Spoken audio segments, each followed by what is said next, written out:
Hello and welcome to the in-depth series section of Drishti IAS. I am Aisha Singh, and in today's video we will be discussing about the nuclear doctrine of India and few of the important aspects related to it. So first of all, about the timeline of the video, first we'll be looking at the news, then what is nuclear doctrine and how does India interpret it, what is its historical background, then about the NPT, that is the Nuclear Non-Proliferation Treaty, advantages of no first use in the end, questions of prelims and mains. This topic is of relevance from General Studies paper 2, that is International Institutions and Agreements.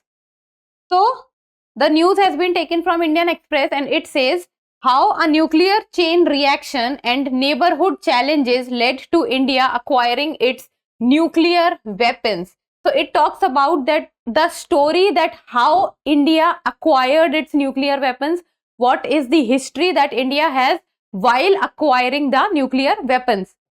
Nowadays we are seeing that the movie Oppenheimer has been released and it is making a very good footholds at the cinema halls. So that movie talks about atomic bomb. The person who was responsible for leading the people who were responsible for making the first atomic bomb and the story of making the first atomic bomb that the movie depicts. So this movie is actually making the news about the atomic bombs, and for this reason the topic of nuclear weapons are in news. So we will be looking it from India's perspective. So what is a nuclear doctrine? And we will be talking everything from India's perspective. What is a nuclear doctrine? What is it? So if simple terms, anything which is related to the nuclear weapons and how the nuclear weapons would be used, what are the circumstances in which they would be used, what would be their positives, negatives, if there is something which is a framework of how the nuclear weapons of a country or the nuclear power of a country would be worked upon, then that is a nuclear doctrine. So it states how a nuclear weapon state would employ its nuclear weapons both during peace and war. So how the nuclear weapons of a country would be handled, and how the nuclear weapons of India, how India will handle, or how India has been handling its nuclear weapons. This is what the nuclear doctrine talks about. Then the doctrine also guides the state's response during war. So it is the nuclear doctrine of a country which actually talks about that how the nuclear weapons would be used, how they would be used during war times, during the peace times, how they will be kept, how many there are, will they be exporting, or how they will be using, what are the circumstances in which they will be using, and many other things. So this is about the nuclear doctrine.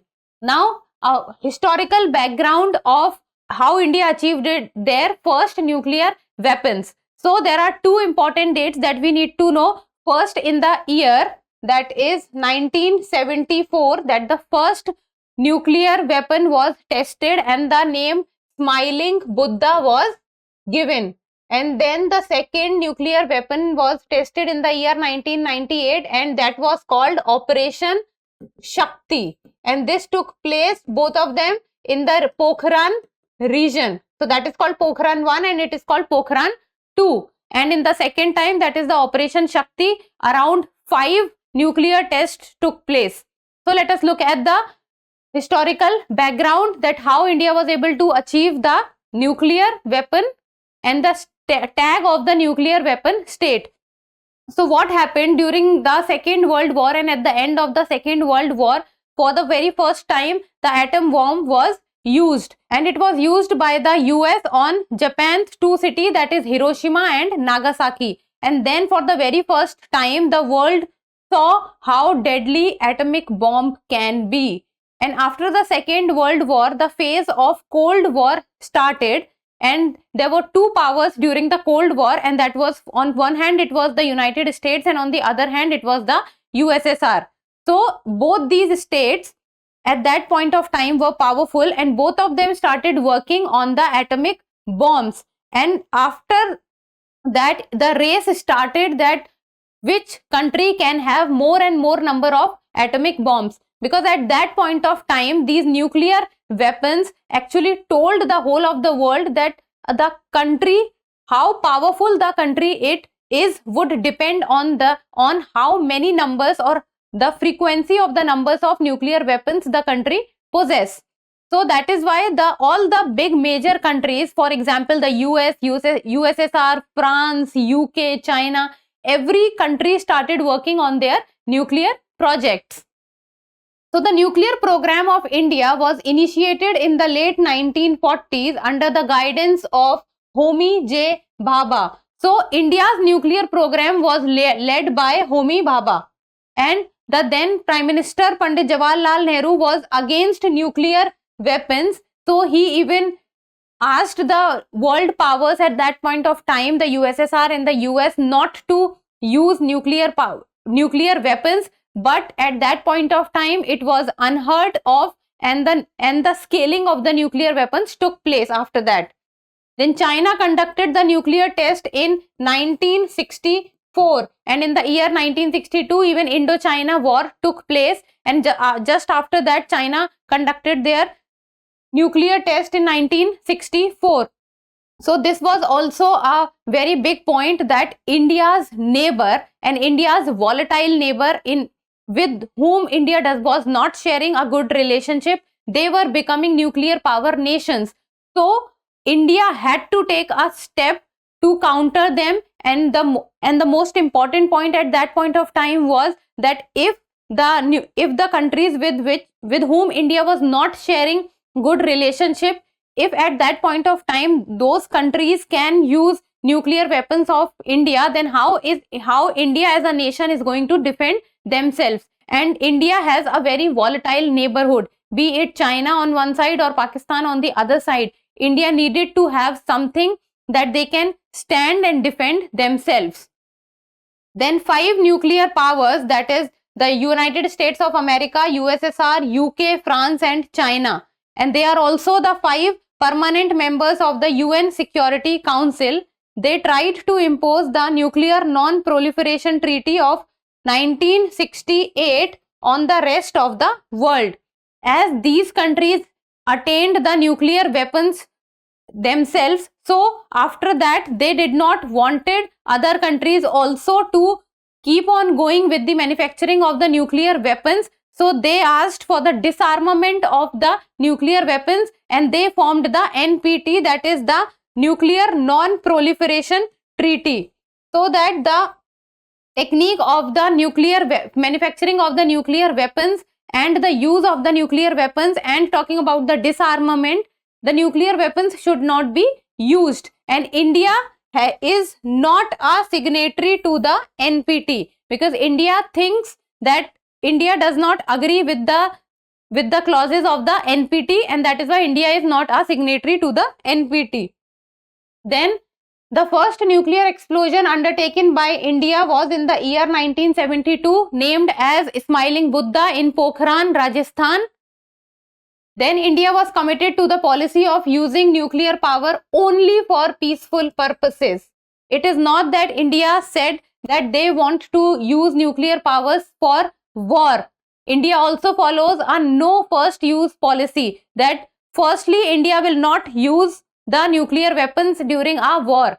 They can only use it only when the other entity uses it. So India also follows a no first use policy, and China on the other hand also follows a no first use policy of nuclear weapons. Then India also refused to sign the CTBT, that is the Comprehensive Test Ban Treaty, because after NPT was signed by many countries, till the time India had not achieved the nuclear weapons themselves, and India was on the way to do that, and that is one of the reasons that why India had not signed NPT also and CTBT also, and India's interests were not aligned by the treaties. And India conducted a series of nuclear tests in May 1998. This was called Operation Shakti, and a series of around 5 nuclear tests was conducted. Then India also enunciated a doctrine of no first use of nuclear weapons, that during a war India firstly will not use the nuclear weapons.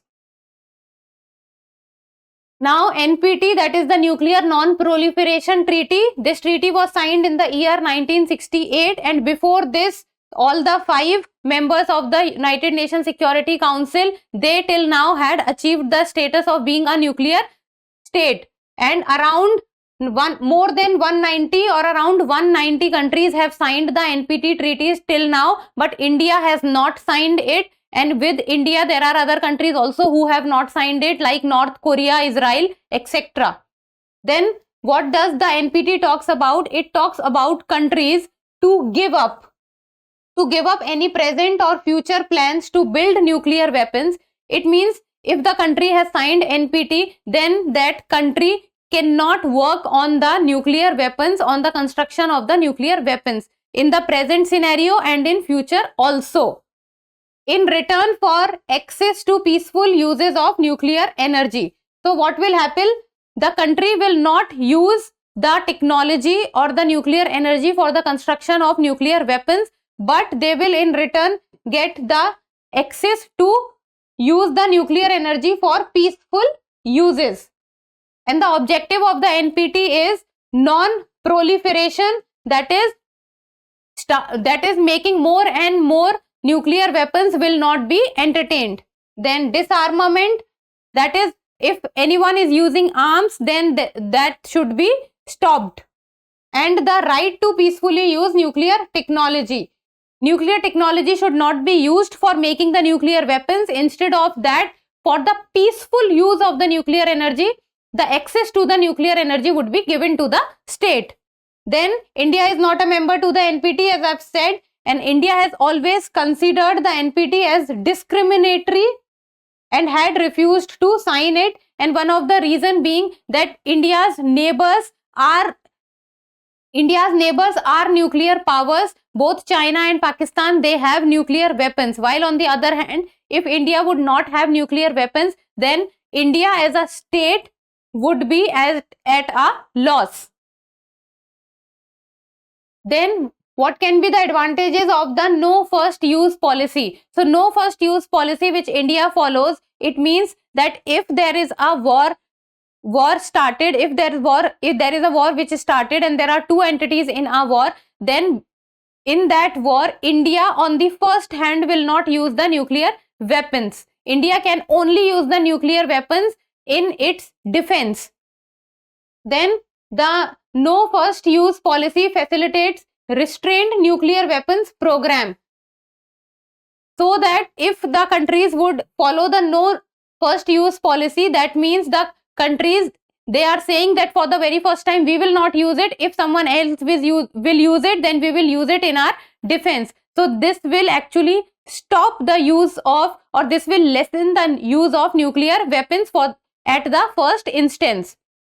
Then doctrine minimizes the probability of nuclear use, because like for example, imagine that there are 2 countries which are at war with each other and both are using the policy of no first use. So that will promote the non-usage of the nuclear weapons. Then doctrine also reduces the chances of unnecessary chaos, because if the nuclear weapon takes place, if atomic bomb happens, and atomic bomb is such a powerful entity, and atomic bomb is such a powerful creation by the humankind, that it has the capability to destroy cities, it has the capability to destroy states. And the problem lies that the time atomic bomb is used, it is not that the repercussions which are faced by the atomic bomb are suppressed then and there only. No, it goes on for years and years. If we will see the Hiroshima and Nagasaki scenario, then till now they face the problems of the attack which happened at the time of the Second World War, and the formula on which the atomic bomb works is nuclear fission. So nuclear fission is also a process which makes it even more powerful, while hydrogen bomb works on the phenomena of nuclear fusion. So that is also one of the point many a times on which the question is asked. So The no first use can also strengthen India's efforts to gain membership in nuclear supplier group and also the United Nations Security Council, because the no first use policy will represent India as a peaceful country and as a country which talks about peace and which wants to spread peace and which is against armament and wants to spread the concept of disarmament among the global powers and also among the world. So this will actually can work in favor of India to also get the United Nations Security Council permanent membership. So this was few of the advantages of the no first use policy. This was about few of the aspects, that what is the historical background of India's nuclear power, how India became a nuclear power, then about the NPT, about the no first use policy, what can be its advantages. So in the end, a prelims MCQ, and you people need to tell me the answer in the comment section. What are the consequences of a country becoming the member of the nuclear supplier group, that is NSG? This was asked in the year 2018 by the UPSC. First, it will have access to the latest and most efficient nuclear technologies. Second, it automatically becomes a member of the Treaty on the Non-Proliferation of Nuclear Weapons. Very interesting. India is not a member of NPT. Now, which of the statement given above are correct? 1 only, 2 only, both 1 and 2, neither 1 nor 2. So, try to give me the answer in the comment section. In the end, it's time for the mains practice question, and it is also a PYQ which was asked in the year 2018. And the question says, with growing energy needs, should India keep on expanding its nuclear energy program? Should growing energy needs, this is the important word, growing energy needs. Should India keep on expanding its nuclear energy program? You need to understand the meaning of the growing energy needs. Discuss the facts and fears associated with nuclear energy. Command given in the question is discuss about the facts and the fears. That means the positives and the negatives of the nuclear energy. So you need to write about what is nuclear energy. You need to know about the positives of the nuclear energy, negatives of the nuclear energy, and you can also write about the uses of the nuclear energy. Then you can also write about India's position with respect to nuclear energy, and write in the end a conclusion. So try to do your answer writing practice, as the previous year questions actually tell us that how the UPSC is asking questions and how one can prepare oneself for it. So that's all for today. Thank you so much for watching. Till we meet next time, keep reading and keep writing.